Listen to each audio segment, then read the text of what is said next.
Assalamualaikum warahmatullahi wabarakatuh. Perkenalkan, saya Maya Marsande, NPM 03190161. Saya mahasiswa dari Universitas Muhammadiyah Buton. Baiklah, di video kali ini saya akan memaparkan makalah kelompok 6 yang berjudul Mukadimah Anggaran Dasar dan Anggaran Rumah Tangga Muhammadiyah. Baiklah, saya akan menjelaskan Mukadimah Anggaran Dasar. Mukadimah Anggaran Dasar Muhammadiyah merupakan doktrin ideologi Muhammadiyah yang memberikan gambaran tentang pandangan Muhammadiyah mengenai kehidupan manusia di muka bumi ini. Termaksud di dalamnya cita-cita yang ingin diwujudkan Muhammadiyah dan cara-cara yang dipergunakan untuk mewujudkannya. Sebagai sebuah doktrin ideologi, Mukadimah Anggaran Dasar Muhammadiyah menjiwai segala gerak dan usaha Muhammadiyah. Sederhananya, bagi persyarikatan Muhammadiyah, Mukadimah Anggaran Dasar Muhammadiyah berfungsi sebagai jiwa dan semangat pengabdian serta perjuangan. Mukadimah Anggaran Dasar adalah sebuah bentuk hukum yang dimana akan dianggap kedudukan yang paling tinggi dari batang tubuhnya dan juga akan terpisah dari berbagai macam bentuk batang tubuhnya. Akan tetapi, dengan adanya Mukadimah Anggaran Dasar tersebut menjadi sebuah bentuk penjalin dari batang tubuh ke dalam sebuah hubungan dari kasual organisasi. Di dalam Mukadimah Anggaran Dasar akan tercantum berbagai macam bentuk dasar yang dimana sangatlah fundamental yang terdapat berbagai macam bentuk pandangan, tujuan, hingga cara untuk dapat mencapai tujuan itu sendiri. Baiklah, sekarang kita masuk pada sejarah berdirinya Mukadimah Anggaran Dasar. Muhammadiyah berdiri pada tanggal 8 Zulhijjah 1330 Hijriah dan mendapatkan status berbadan hukum. Sebagai suatu organisasi, sudah semestinya ketika akan mencatatkan diri menjadi sebuah badan hukum, harus memenuhi berbagai syarat, antara lain harus ada anggaran dasar. Syarat adanya anggaran dasar pada saat itu masih sederhana, yaitu hanya memuat batang tubuh saja, belum ada pembukaan. Ditinjau dari segi ilmu hukum, Mukadimah Anggaran Dasar menempati kedudukan yang lebih tinggi. Mukadimah Anggaran Dasar memuat pokok-pokok pikiran yang sangat fundamental, yang di dalamnya tentang suatu pandangan hidup, tujuan hidup, serta cara dan alat untuk mencapai suatu tujuan hidup yang dicita-citakan.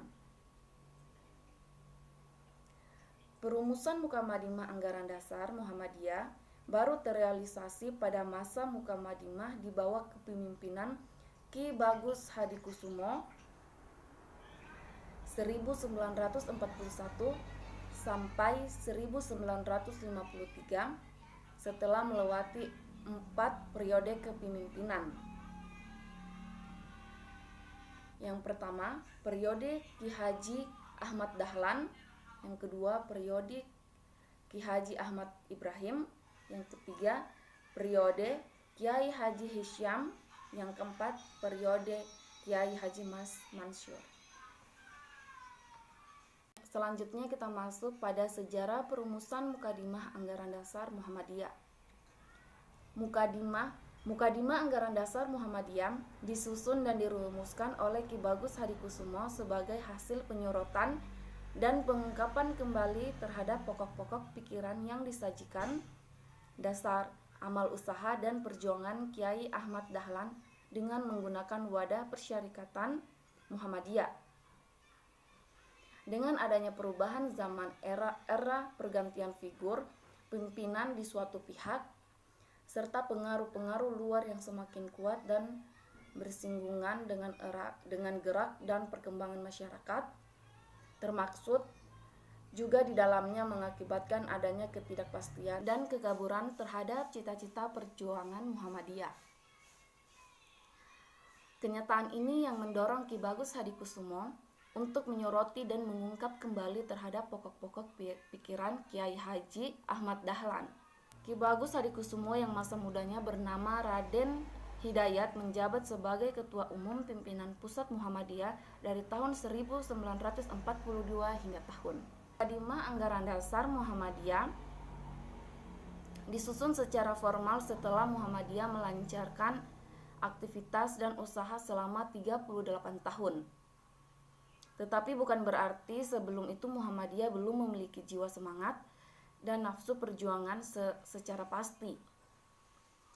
Sebab Kiai Haji Ahmad Dahlan dalam mendirikan Muhammadiyah mengacu kepada Al-Quran, meskipun belum tertuang dalam tulisan, hal seperti di atas tidak dapat dipertahankan sebab kepemimpinan akan terus berganti, ditambah lagi adanya tuntutan kepastian terhadap cita-cita Muhammadiyah. Hal itu yang mendorong Ki Bagus Hadikusumo untuk merumuskan secara tertulis Mukadimah Anggaran Dasar Muhammadiyah.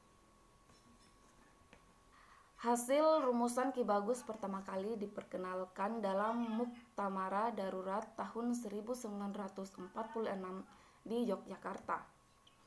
Selanjutnya dalam Muktamara Muhammadiyah ke-31 tahun 1950 di Yogyakarta, Mukadimah Anggaran Dasar Muhammadiyah kembali diajukan dan disahkan secara resmi. Akan tetapi muncul konsep lain yang dibuat oleh Prof. Dr. Hamka dan kawan-kawan yang isinya menitik beratkan pada peranan yang sumbangsi Muhammadiyah dalam mengisi kemerdekaan dan membangun negara. Pada sidang Tanwir pada tahun 1951 meneliti dan melihat Muhammadiyah jauh ke depan. Akhirnya dipakailah konsep Ki Bagus Hadikusumo dengan penyempurnaan susunan redaksi. Tim penyempurna meliputi Prof. Dr. Hamka, Prof. Mr. Kasman Singo-Dimejo, Kiai Haji Farid Ma'ruf, dan Zain Jambek. Lanjut yang ketiga, kita masuk pada hakikat dan fungsi Mukadimah Anggaran Dasar Muhammadiyah. Hakikat Mukadimah Anggaran Dasar Muhammadiyah. Mukadimah Anggaran Dasar Muhammadiyah pada hakikatnya merupakan suatu kesimpulan dari perintah dan ajaran Al-Quran dan As-Sunnah tentang pengabdian dan manusia kepada Allah Subhanahu wa Ta'ala. Amal dan perjuangan bagi setiap umat muslim yang sadar akan kedudukannya selaku hamba dan khalifah di muka bumi. Fungsi Mukadimah Anggaran Dasar Muhammadiyah. Mukadimah Anggaran Dasar Muhammadiyah merupakan jiwa, nafas, dan semangat pengabdian dan perjuangan ke dalam tubuh dan segala gerak organisasinya yang harus dijadikan asas dan pusat tujuan perjuangan Muhammadiyah. Kita masuk pada poin keempat, identitas dan asas Muhammadiyah. Identitas dan asas Muhammadiyah adalah gerakan Islam, dakwah amar ma'ruf nahi munkar, dan tajdid bersumber pada Al-Quran dan Sunnah.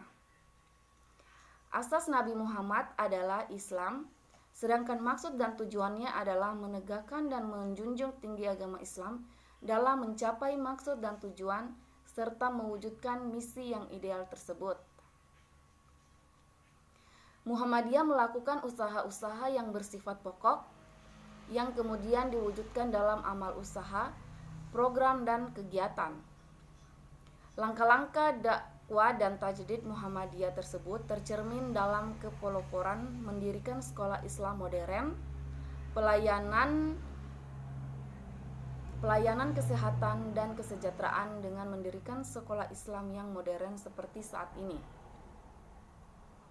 dan kesejahteraan dengan mendirikan PKU atau Penolong Kesejahteraan Umat, penyatunan anak-anak yatim piatu dan miskin melalui gerakan Al-Ma'un, dan mendobrak praktik dan pemikiran Islam yang statis atau beku dengan ijtihad. Karena dalam masyarakat umum, Muhammadiyah lebih dikenal sebagai gerakan pembaharuan atau tajdid. Bahkan tajdid sudah melekat dalam Muhammadiyah.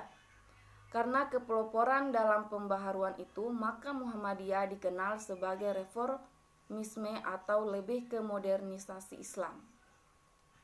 Selanjutnya, poin kelima, keanggotaan Muhammadiyah.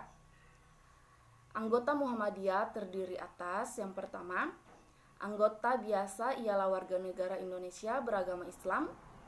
Kedua, anggota luar biasa ialah orang Islam bukan warga negara Indonesia. Ketiga, anggota kehormatan ialah perorangan beragama Islam yang berjasa terhadap Muhammadiyah atau karena kewibawaan dan keahliannya bersedia membantu Muhammadiyah. Hak dan kewajiban serta peraturan lain tentang keanggotaan diatur dalam anggaran rumah tangga. Baiklah, kita masuk pada poin ke-6, keorganisasian Muhammadiyah. Perkembangan organisasi gerakan Islam di Indonesia tumbuh dan berkembang sejak dari negeri ini belum mencapai kemerdekaan secara fisik sampai pada masa reformasi sekarang ini. Perkembangannya bahkan kian pesat dengan dilakukannya tajdid atau pembaharuan di masing-masing gerakan Islam tersebut. Salah satu organisasi gerakan Islam itu adalah Muhammadiyah. Muhammadiyah adalah sebuah organisasi Islam yang besar di Indonesia, bahkan merupakan gerakan kemanusiaan yang besar di dunia di luar gerakan kemanusiaan yang dilaksanakan oleh gereja, sebagaimana disinyalir oleh seorang James L. Peacock di sebagian negara di dunia. Muhammadiyah memiliki kantor cabang internasional atau PCIM seperti PCIM Kairo Mesir, PCIM Republik Islam Iran, PCIM Khartoum Sudan, PCIM Belanda, PCIM Jerman, PCIM Inggris, PCIM Libya, PCIM Kuala Lumpur, PCIM Prancis, PCIM Amerika Serikat, dan PCIM Jepang. PCIM tersebut didirikan dengan berdasarkan pada SKPP Muhammadiyah. Di tanah air, Muhammadiyah tidak hanya berada di kota-kota besar, tapi telah merambah sampai ke tingkat kecamatan di seluruh Indonesia. Dari mulai tingkat pusat sampai ke tingkat ranting. Sekarang kita masuk lagi pada judul besar Anggaran Rumah Tangga Muhammadiyah. Anggaran rumah tangga atau ART Muhammadiyah mengatur hal-hal yang tidak tercantum dalam anggaran dasar.